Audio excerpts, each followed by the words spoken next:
அட safety pin use பண்ணி அப்புறம் வளையல் கலர் கலரா எடுத்துட்டா இந்த மாதிரி கியூட்டான ஒரு ஹோம் டெக்கர் நிமிஷத்துல ரெடி பண்ணிடலாம்.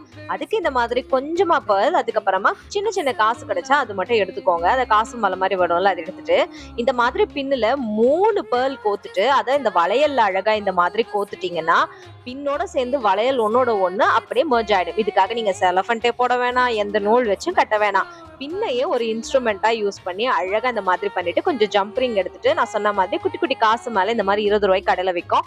அதை அழகா அந்த சேஃப்டி பின்னுக்கு கீழே இந்த மாதிரி அட்டாச் பண்ணிட்டு கூடவே ஒரு ஹேங்கர் ரெடி பண்றதுக்காக கம்பல்ல இருக்கிற அந்த பெரிய ரிங் இருக்கும் இல்லையா, அதையும் அட்டாச் பண்ணிட்டு இந்த மாதிரி ஒரு சேஃப்டி பின்னுக்கு கீழே ஜம்பரிங் யூஸ் பண்ணி இந்த காசு எல்லாத்தையும் கோத்துட்டு அதுக்கப்புறமா 3 பேர்ல இந்த பின்னுல அப்படியே கோத்துட்டு கடைசி பேங்கிள் கீழே இருக்கிறதுல மட்டும் ஒரு 4ல இருந்து 5 பின்ன இந்த மாதிரி அழகா கோத்துட்டீங்கன்னா கியூட்டான கலர்ஃபுல் ஹோம் டெக்கர் எந்த வித எக்ஸ்ட்ரா ஒர்க்கும் இல்லாம ரெடி ஆயிடுச்சு. இந்த ஐடியா பிடிச்ச லைக் பண்ணுங்க.